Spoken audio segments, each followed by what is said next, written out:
Morning, everyone. It's a Saturday morning. We're going to take a look here. I'm going to go through this process of what we do when we're milking. Everybody has kind of their own way they like to do things. For me, I've spent 20 years on dairy farms. I've been a herd manager on a few of those as a herdsman. That's my job, is to make sure animal health continues to be upkept, and if there's something sick, I'm on it right away. So let me show you my process. This is just the way I do things. You can choose your own way, but this will give you a start. All right, I'll flip you. All right, here's our underside. She was shaved up already. That keeps dirt and debris. You see, like that piece of hay that was over there. So now what I do, the first thing I do is I dip. This is my dip cup. I like a foamer. It actually saves you money. You still get good coverage. You can see what I'm doing is I want to coat those tits completely.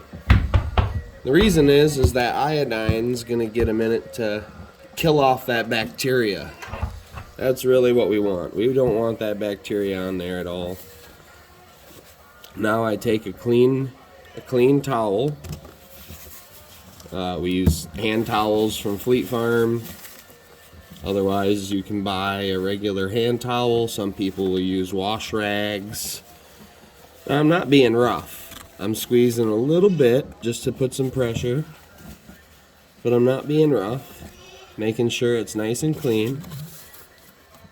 You want to be able to look at the end of your tit and have it be clean. See, that's good. That guy's good. Could use a little wipe. Better. Okay, next step. I know I'm shaky here, guys, forgive me. Is the strip cup. The goal of the strip cup is to squirt your milk through that screen, and if there's any kind of infection or anything bad in that milk, you should be able to determine that right now. I can see it's a clean white stream. I can see there's no chunks catching in the screen. We're good to go. Plus, stripping her like that, that's called stripping her. So stripping her like that, what it does is it strips the teat of the initial bacteria that's in the teat, left over from the previous milking. It all sets in the teat. So when we strip that teat out, we're getting rid of that bacteria. Now we're down to, fresh produced milk from last night. And she's ready to give. I mean, she's swollen. It's uncomfortable for her. Okay, now over here, I'll swing you over here. This is my milking machine. Now, after 20 years of having commercial pumps and systems and being able to work with all those units, they work great, but they're expensive. Now this thing, now I know I probably shouldn't have done it, but I did. I bought it on Amazon, and to be honest, if something works and someone's selling it, I'd love to see somebody in America compete with this, because I got the can, the tubes, the inflations, the whole setup for, I believe it was $185. That's a 12-liter bucket.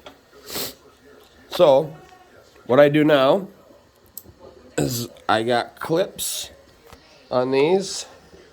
I close the clips. This allows the vacuum pump over there to build vacuum pressure in the bucket. It's not sucking air through the line. Okay, I turned that on. I just spun it on. Now, I take my units. Sorry. take my units and I put them through here. Okay, now this is where it's going to get tricky. Let's see here. Bear with me. Okay. So now, I'll put this up on the tip, and then I release the clip. Put it up on the tip, and I release the clip. That allows the vacuum to start. The suction starts, you can see the milk. You can actually see it pouring, the stream coming from the tip. And then we'll turn around and take this in, and I sanitize this with a bleach sanitizer, clean the tubes. You will get some stuff building up on the lines called milkstone. If you don't, it's residue left by the milk. It'll turn your lines yellow. It'll also make it look gross. You don't want it.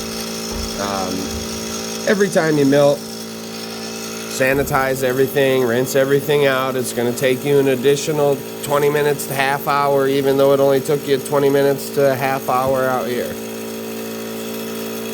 So make sure you're doing the proper cleanup, because that's number one for sanitation, especially if you're going to own goats to have your family drink the milk.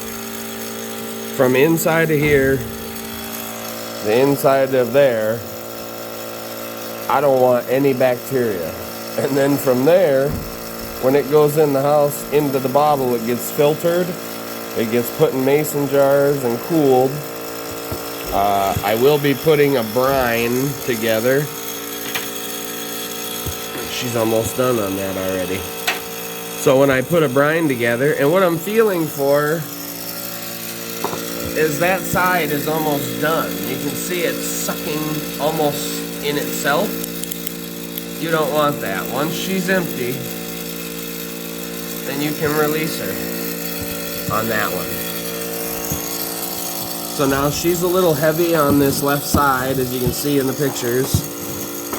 And so now I'm dipping. Hey, come on, girl. So now I'm dipping that side, which tickles her. Now you see this side is starting to suck in. No more stream. She's getting feisty. We're not gonna push her. Alright. I'm just moving the inflations out of the way.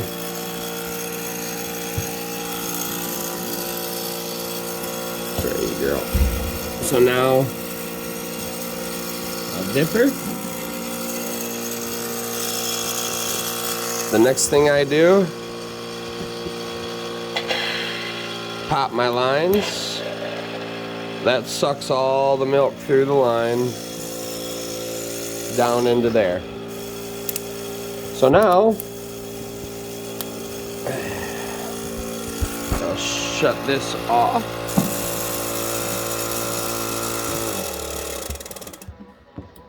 For $185, that thing was very beneficial. My wife, she helps me out when I have to farm somewhere else, so she'll come out and milk our girls for me, and by hand is a bit much for her. I've been doing it for 20 years. My hands are a little stronger. That was a huge help. And it's not, I mean, I'm sitting on a bucket. It's nothing fancy. Fancy girls, just not a fancy setup. We keep it clean, keep it sanitary. We'll wipe this area all up and back, or broom it out, and that'll all get cleaned today. New bedding will get in with the girls. It's getting cold. Got little Johnny in the corner. He's ready to eat. And this is who Elixir's gonna feed what we just milked. Oh, Kai's ready to go. He's a big boy now. All right, I'm gonna go feed him. You guys have a great day. I hope the milking instruction helped. Hopefully when I get a better setup, I'll get a tripod and I can get set up. But it's hard to work around these girls. They get impatient. You can hear them banging and slamming. They're impatient. So, all right, you guys have a great day. I got to get back to work.